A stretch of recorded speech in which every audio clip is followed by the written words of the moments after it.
اللہ تعالیٰ کا نور کیا ہے؟ یہ اللہ کی ان صفات میں سے ایک صفت ہے جو متشابہات میں سے ہے۔ اللہ تعالیٰ کی صفات تین طرح کی ہیں جس پہ ایمان لانا واجب ہے۔ یہ عقیدے اور علم کلام کی جتنی مباحث ہیں نا وہ اسی کے گرد گھومتی ہیں۔ اللہ تعالیٰ کے لیے علم، حیات، قدرت، سمع، بصر، تخلیق اور تکوین۔ علم، حیات، بصر، سمع، تخلیق، تکوین اور ارادہ، یہ 8 صفات اللہ کی ہیں جن پہ ایمان لانا ضروری ہے، اور یہ 8 صفات اللہ کی ایسی ہیں جس کی اگینسٹ اس کی ضد قائم نہیں ہو سکتی۔ مثلا اللہ حی ہے، زندہ ہے، اور موت اس کے لیے نہیں ہے۔ اللہ علم والا ہے اور جہالت اس کے لیے نہیں ہے۔ اللہ ارادے والا ہے، تعطل اور بیکاری اس کے لیے نہیں ہے۔ اسی طرح 8 کی 8 صفات۔ اللہ کی دوسری قسم صفات کی وہ ہے جو اللہ تعالیٰ کی صفات اس کی مخلوق سے تعلق رکھتی ہیں۔ مثلا اللہ رزاق ہے، رزق دیتا ہے، تو اگر مخلوق ہی نہ ہو تو رزق کس کو ملے گا؟ اللہ غفار ہے، مغفرت فرماتا ہے، تو اگر لوگ ہوں ہی نہ، کوئی گناہ ہی نہ کرے تو اللہ بخشیں گے کسے؟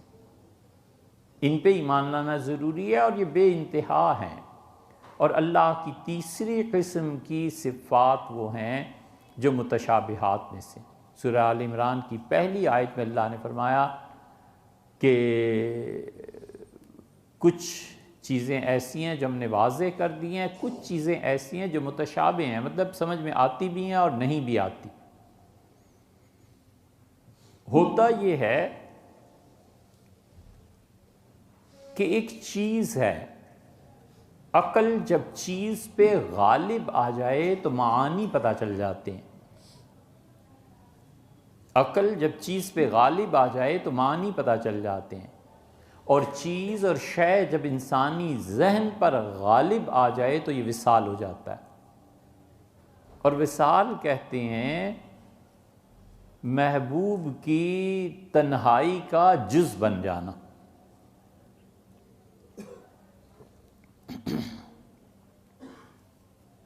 اللہ کی صفات میں یہ تیسری قسم کی صفات جو ہے نا، یہ بس جو سمجھ میں آتا ہے بس اس کچھ نہیں آدمی کر سکتا اس پہ۔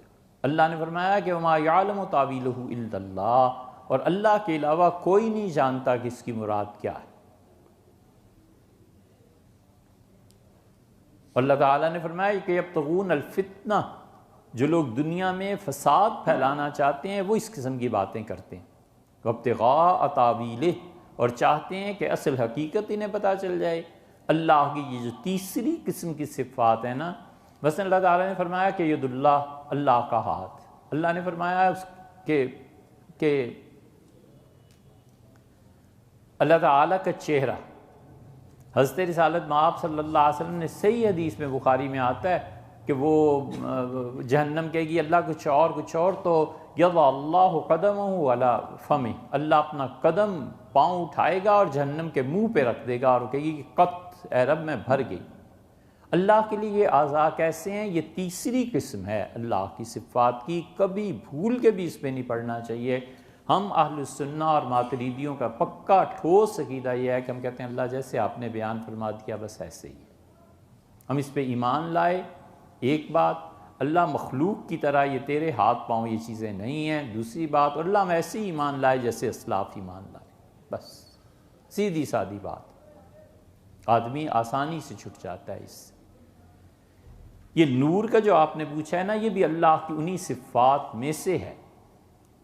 حتیٰ کہ کسی نے مولانا احمد رضا خان صاحب کو ان کے فتاویٰ میں لکھ کر بھیجا ہے کہ حضور اقدس صلی اللہ علیہ وسلم کے متعلق یہ کہ نور من نور اللہ، وہ اللہ کا نور ہے، تو اللہ کا نور کیسا ہے؟ تو مولانا احمد رضا خان صاحب نے اپنی وسعت علمی اور مطالعہ اور نور قرار دینا حضور صلی اللہ علیہ وسلم کو، اس کے باوجود یہاں پہنچ کے لکھا ہے کہ یہ حدیث متشابہات میں سے، ہم اس کی حقیقت نہیں جانتے۔ اس لیے بس جو ہے سو ہے۔ وہ نور، آپ خود سوچیں نا، نور دنیا میں کہاں سے پیدا ہوتا ہے؟ بجلی ہے، اس سے پیدا ہوا۔ نیچرل سورس، سب سے بڑا سورس لائٹ کا سورج ہے۔ یہ سب مخلوق ہے۔ اللہ کا نور اس سے وراء الورا ثم وراء الورا ہے. ہم نہیں سمجھ سکتے، نہ جان سکتے ہیں کہ وہ کون سا نور ہے. اس نے کہا کہ نور السماوات والارض، وہ آسمانوں کا نور ہے اور زمین کا. اور دوسرا موقف امت میں اللہ کی اس تیسری قسم کی صفات کے بارے میں یہ ہے کہ وہ تعویل کرتے ہیں، اور وہ بھی اہل سنہ میں سے، کوئی حرج نہیں. وہ کہتے ہیں ہاتھ سے مراد اللہ کی طاقت ہے. وہ کہتے ہیں فَإِنَّكَ بِأَعْيُنِنَا، اور ہم نے نوح علیہ السلام سے کہا کہ آپ ہماری آنکھوں کے سامنے ہیں، تو آنکھوں سے مراد اللہ کی اپنی آنکھوں سے مراد حفاظت ہے. وہ کہتے ہیں اللہ نور ہے، تو زمین و آسمان کو اللہ منور کرنے والا ہے. نور کا مطلب منور، یعنی جو روشنی کرے، روشن کرے. وہ تعویل کرتے ہیں. یہاں پہنچ کے اہل حدیث حضرات وہ تعویل کو نہیں مانتے. وہ کہتے ہیں وہ جو پہلا مسلک ہے وہ ٹھیک ہے، اور حقیقت یہ ہے کہ اس مسلک میں بالکل اسلاف قائم رہے، ہم بھی اس پہ قائم رہے. تعویل کرتا ہے تو ہم یہ تو نہیں کہہ سکتے کہ معاذ اللہ یہ گمراہ ہے. وہ بھی ٹھیک ہے، یہ بھی ٹھیک ہے. تیسری چوتھی صدی تک اللہ کی ان صفات پہ بحث ہوتی رہی. پھر اس کے بعد امت کا موقف یہ بنا کہ اچھا اس سے تم اللہ تعالیٰ کی طاقت، غلبہ، عربوں کے محاورات کے مطابق اس کا استعمال کرو. امت نے کہا یہ بھی ٹھیک ہے، وہ بھی ٹھیک ہے، دونوں ہی ٹھیک.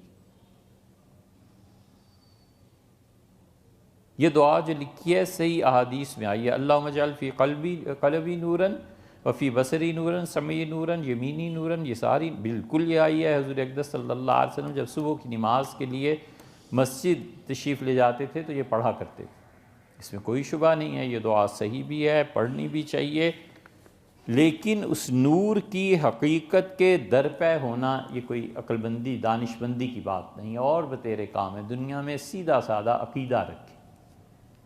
اس اصول کو ہمیشہ سامنے رکھنا چاہیے کہ عقیدہ نظر سے نہیں، خبر سے پیدا ہوتا ہے. عقیدے کی اصل نظر نہیں ہے. اگر نظر ہوتی تو کوئی تحقیق کرتا نا. عقیدہ خبر سے پیدا ہوتا ہے، اور خبر دیتا ہے مخبر صادق، اور وہ نبی ہوتا ہے علیہ الصلوۃ والسلام. نبی خبر دیتا ہے، اور نبی کی خبر جھوٹی نہیں ہوتی. نبی نے خبر دی کہ اللہ ایک ہے. نبی نے خبر دی کہ میں نے جا کے جنت اور جہنم کے دیکھا ہے. نبی علیہ الصلوۃ والتسلیم نے خبر دی کہ یہ چیز ہے، یہ چیز ہے. تو حضور اقدس صلی اللہ علیہ وسلم نے جو کچھ فرمایا وہ نبوت کی خبر ہے. اس خبر میں عقلی طور پر زیادہ بحث کرنا آدمی زیادہ چل ہی نہیں سکتا. حضور اقدس صلی اللہ علیہ وسلم معاذ اللہ استغفر اللہ اگر فرما جاتے کہ خدا دو ہیں تو پھر آپ کیا کر لیں؟ جو ان پہ ایمان لاتا کہتا حضرت آپ نے فرمایا اللہ دو ہیں، دو ہیں، بس اتنا کافی. تو نظری مسائل یہ اجتہاد سے پیدا ہوتے ہیں، اور عقیدے میں اجتہاد کہاں سے کر لینا ہے؟ وہ تو حضور اقدس صلی اللہ علیہ وسلم ایک چیز کو باندھ گئے کہ میں اللہ کا آخری نبی ہوں، بس اب ختم ہو گئی بات، اللہ کے آخری نبی. اسی لیے اہل السنہ نے عقیدے کو مرتب کر دیا. ہمارے نزدیک مثلا عقیدے کی ایک مثال ہے کہ صحابیت اتنا بڑا شرف ہے کہ کوئی صحابی کوئی گناہ کرے یہ شرف اس سے چھینا ہی نہیں جا سکتا، سوائے ایک صورت کے کہ وہ کفر پہ مر جائے. کچھ نہیں ہو سکتا. آپ دیکھتے نہیں ہیں صحابی ہے اور اس پہ رسول اللہ صلی اللہ علیہ وسلم نے زنا کی حد جاری فرمائی ہے.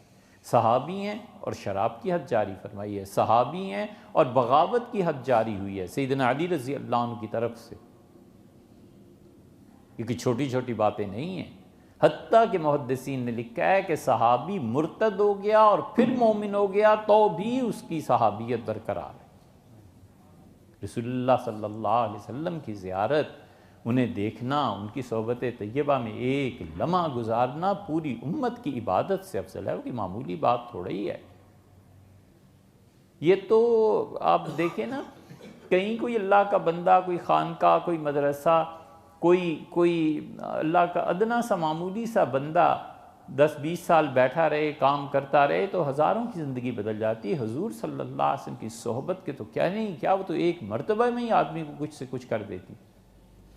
اسی لیے سیدنا معاویہ رضی اللہ عنہ نے جو کچھ بھی کیا، وہ سیدنا معاویہ رضی اللہ عنہ کا ہر فعل جو کچھ بھی انہوں نے کیا ہے صحابیت کے شرف کو زائل نہیں کر سکتا. سیدنا علی رضی اللہ عنہ سے ہم کا مقابلہ ہی کہاں کر سکتے ہیں؟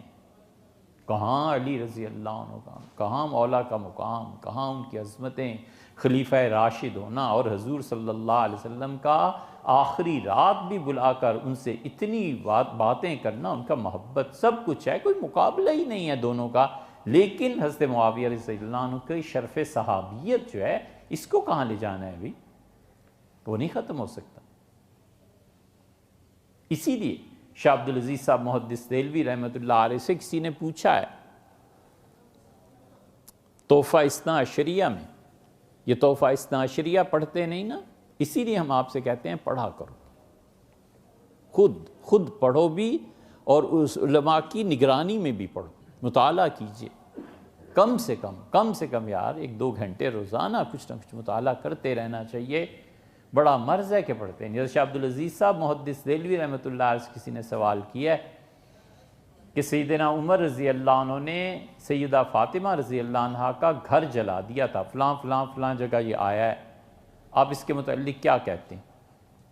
حضرت نے صحابیت کا دفاع جہاں کیا ہے نا، کمال کی چیزیں لکھی ہیں۔ حالات اتنے سخت تھے کہ وہ اپنی اس تحفہ اثنا عشریہ میں اپنا اصل نام نہیں لکھ سکے، پتہ تھا انہیں کہ کوئی آ کے مار دے گا، قتل کر دے گا۔ اپنے والد شاہ ولی اللہ رحمۃ اللہ علیہ کے متعلق ایک جگہ لکھتے ہیں کہ اس شہر میں ایک بہت بڑے عالم دین ہیں اور پرانے وقتوں کے آدمی ہیں، اور ایک پرانی سی حویلی میں رہتے ہیں، اور تم اس کی صحبت میں جایا کرو، اور وہ ان باتوں کی بحث کرتے ہیں۔ اپنے والد کا نام نہیں لکھ سکے شاہ صاحب، حالات اتنے خراب تھے دلی میں۔ اور شاہ صاحب نے لکھا ہے بالکل آغاز میں تحفہ اثنا عشریہ کے، انہوں نے لکھا ہے کہ اتنے زیادہ اہل تشیع پھیل گئے ہیں کہ دلی کا کوئی گھر ایسا نہیں رہا جہاں 9 یا 10 آدمی ہیں تو ایک شیعہ نہ ہو گیا۔ ان حالات میں انہوں نے اس کتاب کو لکھا، ایسے ہی تو نہیں دین چھوڑ دیا نا، کام کرنا پڑتا ہے، محنت کرنی پڑتی ہے، دین کی حفاظت کرنی پڑتی ہے۔ حضرت نے لکھا ہے کہ میں آپ کی بات مان جاؤں تو آپ ذرا جنگ جمل میں چلے جائیے، وہاں کیا ہوا تھا؟ جنگ جمل میں واقعہ یہ ہوا کہ سیدنا علی رضی اللہ عنہ دیکھتے رہے کہ ام المومنین حضرت عائشہ رضی اللہ عنہ تشریف فرما ہیں، اور ام المومنین رضی اللہ عنہ جو آ گئی تھیں جنگ جمل میں، وہ اتنا روتی تھیں اس واقعے کو یاد کر کے کہ آنچل تر ہو جاتا تھا، اتنا روتی تھیں، کہتی تھیں کاش مجھے ابو بکر نے جنم ہی نہ دیا ہوتا، میں اس دن کے لیے رہ گئی تھی۔ وہ اتنا زیادہ اظہار فرماتی تھیں اس کا، روتی رہتی تھی۔ ام المومنین ام سلمہ رضی اللہ عنہ نے خط لکھا کہ حضور صلی اللہ علیہ وسلم نے کیا ہمیں کہا تھا؟ فرمایا تھا کہ اب بس چٹائیاں ہیں، بیٹھی رہو، اور آپ وہاں تشریف لے گئیں۔ سیدنا علی رضی اللہ عنہ دیکھتے رہے، اور جو سیدنا علی رضی اللہ عنہ کے دیکھتے ہی دیکھتے 100-125 آدمی تو ایسے ہی تلواروں کے نیچے آ گئے، مر گئے۔ ہر کوئی اٹھتا تھا۔ ام المومنین جس اونٹنی پہ سوار تھیں، یہ وہ اونٹنی تھی جس پہ رسول اللہ صلی اللہ علیہ وسلم پہ وحی نازل ہوتی تھی، آپ ہمیشہ اس پہ رہے۔ اس اونٹنی کا ایک چکر لگاتا تھا اور جا کے سیدنا علی رضی اللہ عنہ کی فوج سے لڑ پڑتا تھا۔ 100-125 آدمی جب دیکھتے دیکھتے لاشیں گریں، حضرت علی رضی اللہ عنہ کا جاؤ اور اس کے پاؤں کاٹ دو۔ اونٹنی کے پاؤں جب اونٹنی کے کٹے اور ام المومنین رضی اللہ عنہ قریب تھا کہ گر جاتی، ان کے بھائی عبد الرحمن نے پکڑ لیا، حوض جو اوپر لگا ہوا تھا اس کو پکڑ لیا۔ تو حضرت نے لکھا ہے شاہ عبدالعزیز صاحب رحمۃ اللہ علیہ نے کہ تم اگر امیر المومنین رضی اللہ عنہ کو کہتے ہو کہ فاطمہ رضی اللہ عنہ کا دروازہ چلایا تھا، تو یہ امیر المومنین سیدنا علی رضی اللہ عنہ نے کیا کیا تھا؟ مطلب یہ ہے کہ امت کی اجتماع کو، امت کو بچانے کے لیے، ان کی اجتماعیت قائم کرنے کے لیے، نظم و نسق کے لیے کبھی ایسی چیزیں کرنی پڑتی ہیں، ناگزیر ہو جاتی ہیں۔ امت کو، خلافت کو مجتمع کرنا ہے، اکٹھا رکھنا ہے، یا یہ کہ لوگوں کی انفرادی اعمال کی وجہ سے امت کو برباد کر دینا ہے، توڑ دینا۔ حضرت عائشہ، حضرت علی، حضرت عمر رضی اللہ عنہ، ان کی صحابیت کو کوئی کہہ سکتا ہے کہ یہ کیا؟ ولیعذ باللہ۔ اسی لیے اہل السنہ کا لگا بدھا بالکل دو ٹوک عقیدہ ہے کہ جو صحابی ہے نا، کوئی گناہ اس کی صحابیت کے شرف کو ظاہر نہیں کر سکتا، ہو ہی نہیں سکتی۔ اسی لیے رسول اللہ صلی اللہ علیہ وسلم نے حضرت زبیر فرمایا زبیر کیا ہوگا جب علی کے مقابلے میں آ جاؤ گے؟ انہوں نے کہا اللہ کے رسول علی اپنا ہاں اس کے مقابلے میں۔ اور پھر سیدنا علی رضی اللہ عنہ نے میدان جنگ میں حضرت زبیر رضی اللہ عنہ کو دیکھا اور فرمایا زبیر یاد ہے حضور صلی اللہ علیہ وسلم کیا فرمایا تھا؟ ان کا نہیں مجھے نہیں یاد، ان کا یہ کہا تھا حضرت زبیر رضی اللہ عنہ گھوڑے کو مارا اور پلٹ گئے۔ طلحہ رضی اللہ عنہ واپس چلے گئے۔ طلحہ رضی اللہ عنہ اس معاملے میں اتنے زیادہ محتاط تھے کہ جب وہ گرے ہیں کسی تیر سے تو انہوں نے کہا، ایک بے ہوش ہو گیا، ہوش آیا تو کہا فوجی ایک سے کہ کون ہو؟ اس نے کہا میں فلاں ہوں، جرموز غالباً اس نے نام دیا۔ فرمایا ماما کس کے ساتھ ہو؟ ان کا سیدنا علی رضی اللہ عنہ۔ فرمایا ہاتھ بڑھاؤ۔ اس فوجی نے ہاتھ آگے کیا تو فرمایا میں مولا علی رضی اللہ عنہ کی بیعت کرتا ہوں ان کی خلافت کی تمہارے واسطے سے۔